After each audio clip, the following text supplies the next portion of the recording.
Shut up. Shut up. Andrei's eyes were bloodshot, and his fists were clenched tightly. Andrei, mind your manners as the crown prince, the emperor said calmly.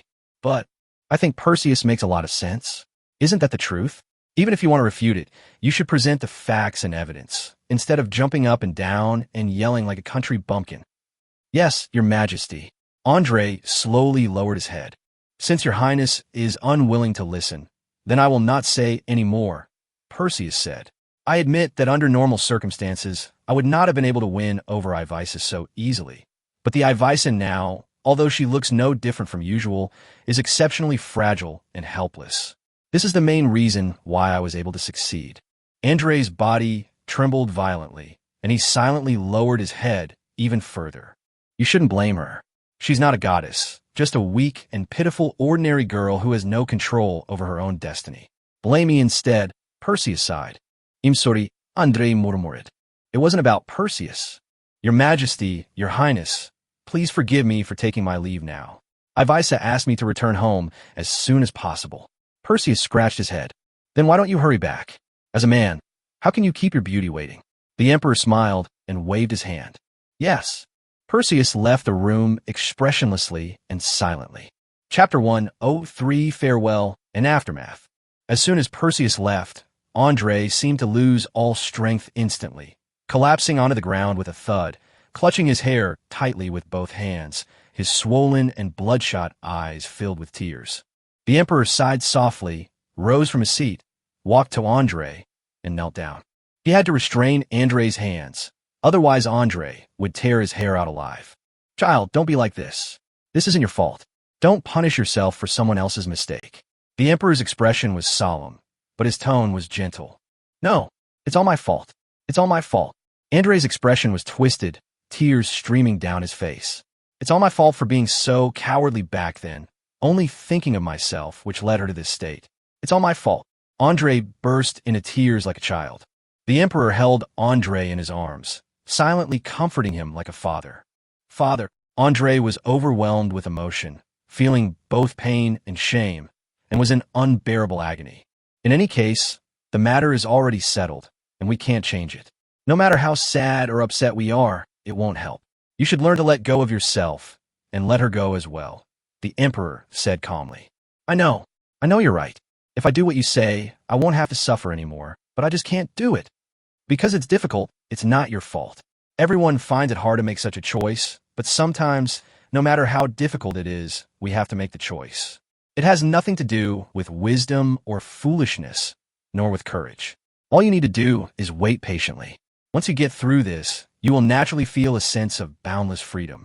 All the pain you feel now will seem like nothing in the future. But I don't want to. I know. From an angle that Andrei couldn't see, the emperor struggled to suppress a laugh, yet still earnestly comforted his beloved son, who was deeply heartbroken. He was like that back then too. Otherwise, how could they be father and son? Perseus left the palace and went straight back to the academy, back to Ivica's side. The emperor's core objective was simply to make Andrei give up on Ivica. He really wanted to cooperate. He couldn't help but slip a bit of his own opinion. Hopefully the emperor won't investigate this too deeply. He knew very well that even at such lengths, rumors about Ivica, Andrei would not give up on her. But it doesn't matter. He will protect her and will never let her fall into the hands of another man. Andrei's insatiable obsession with Ivica is actually a very useful tool.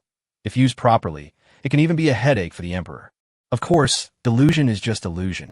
Let His Highness continue to indulge in his delusions. He needed to start seriously figuring out how to truly get his hands on Ivica completely. That's right, what I just told Andrei was basically just rumors. But he doesn't mind if the rumor becomes a fact. Back at the apartment, before he could even bother Ivica, the emperor's messenger arrived. The emperor said he would send people to help him select unmarried girls in the capital, and he really took it seriously. He not only assigned him a squad of imperial guards, but also wrote him a warrant that allowed him to mobilize a small number of the city's military police. With subordinates under his command, he, the official in charge of selecting concubines, was no longer a lone commander and finally began to resemble a high-ranking official. Although these imperial guards were only sent by the emperor to monitor him, the city's military police were only responsible for maintaining order at the scene. He says he can be deployed at will, but what if he were actually allowed to deploy someone at will? Of course, he wants to get things done in a practical way. He then stopped attending classes at the academy and officially launched a grand selection of concubines at the imperial capital square. Married girls in the capital had already and were eagerly anticipating it. They had thought they wouldn't get a chance, but it turned out to be true. Naturally, they rushed over in droves, and he didn't need to bother explaining or persuading them at all. I'm busy from morning till night, with absolutely no time to rest. There's no need to worry about the immense stress and negative emotions that accumulate during the day. Winnie will bear it all with her voluptuous and resilient body. The method is also very simple. Just grab her and drag her to a secluded corner, then hold her down firmly. He left his mental exhaustion to his good girlfriend, Miss Helen. If all else fails, there's always Ivisa. So no matter how tired he was the day before, he would wake up the next day fully energized. He would even deliberately avoid any slacking off or laziness, and would work diligently like an ox or a horse, burying himself in hard work all day long. This way, the evening's stress-relieving activities will be more enjoyable and fulfilling. Every 5 days, he would have an audience with the emperor to update him on the latest achievements. The emperor would always smile and praise him, then tell him to keep up the good work. As for the promised overtime pay, of course it will be paid. Another 10,000 Ivisa. Now, they have no choice but to fight to the death for the empire. Andre was still extremely unhappy. No matter how beautiful a woman was, she was worthless in his eyes. He was incredibly stubborn. Although it was the result of his hard work, Perseus did not argue with him. Who told this kid's father to be the emperor? Whatever he says is right. The two only communicated indirectly through the emperor in the emperor's office, and did not even want to see each other in private. Andre hated Perseus so much that he feared he would kill him if he saw him in private. Perseus didn't want to see Andre for the same reason. It's all because this kid's father is the emperor, so once a conflict occurs, no matter how you handle it, it's inappropriate. The best approach is to keep your distance. Perseus was not afraid that Andre would be blinded by rage and rush up to fight him to the death. If this kid dares to come, he'll continue spreading rumors, taking screenshots of fusion and how he, Winnie, and Helen interact under special circumstances, and then telling them that's how he and Ivisa hide in their apartment every day. If Andre doesn't go after hearing this, he should just obediently jump off the building and consider himself a loser. With summer vacation approaching, his work here is almost finished. For the last 3 days, he returned to school and resumed his former college life. The main reason is that there are people here he can't let go of. Ivisa is all right. I see her every day. Helen was also one. However, due to work, he inevitably grew distant from Luna and Mellifera during this period. Needless to say, Luna was already extremely dissatisfied. When they met, she acted aloof and indifferent, clearly angry with him. She would even only sit on Helen's lap. Perseus used the long 10-minute break between classes to finally coax her back to normal, and the two were able to attend class together happily again. Mellifera's situation is a bit more difficult.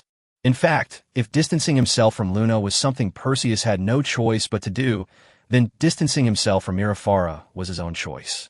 After all, Mellifera is a foreign princess, a clear example of foreign influence.